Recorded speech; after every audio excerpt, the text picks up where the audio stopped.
बिस्मिल्लाहिर्रहमानिर्रहीम, अस्सलाम वालेकुम। Welcome back to my channel. आज मैं आई हूँ बहुत ही मज़ेदार किस्म की रेसिपी के साथ, जो कि वेजिटेबल और विनेगर का अचार है। सबसे पहले क्या किया है, मैंने मटर लिए हैं, गोभी लिया है, कैरेट्स लिए हैं। इन सब चीज़ों को मैंने कट कर दिया है और पील कर दिया है मटरों को। और पानी जो है ना, मैंने बॉयल होने के लिए रख दिया। नमक मिला देना है आपने, और जब इसमें बॉयल आ जाए तब आपने इसमें मटर डालने हैं। याद रखिएगा, जब बॉयल आ जाए तब आपने इसमें सारी वेजिटेबल्स डालनी है। तो अब ये एक हाथ से नहीं डाल रही मैं, इसको पानी में डालती हूँ, देन मैं आपको बताती हूँ कि नेक्स्ट स्टेप हमने क्या करना है।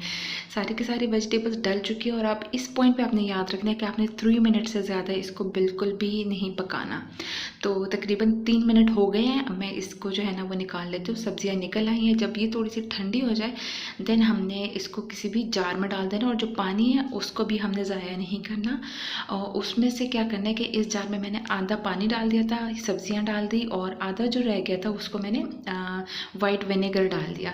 और उसके बाद जो है ना, मैंने 1 टीस्पून मेथी दाना डाला है, 1 टीस्पून कलौंजी डाली है, और जो दरदरी मिर्च होती है लाल, वो डाली है, और हाफ़ टी स्पून मैंने हल्दी डाल दी है। हल्दी जो है ना, एज अ प्रिजर्वेटिव भी काम कर जाता है, और हेल्दी भी बहुत ज़्यादा है, और कलर भी अच्छा आ जाता है। और उसके बाद आप इसको अगर सुबह बनाते हैं तो शाम को ये बिल्कुल तैयार होता है खाने के लिए। और अगर तकरीबन 1 वीक गुजर जाए तो उसके बाद तो बहुत ही ज़्यादा अच्छा होता है।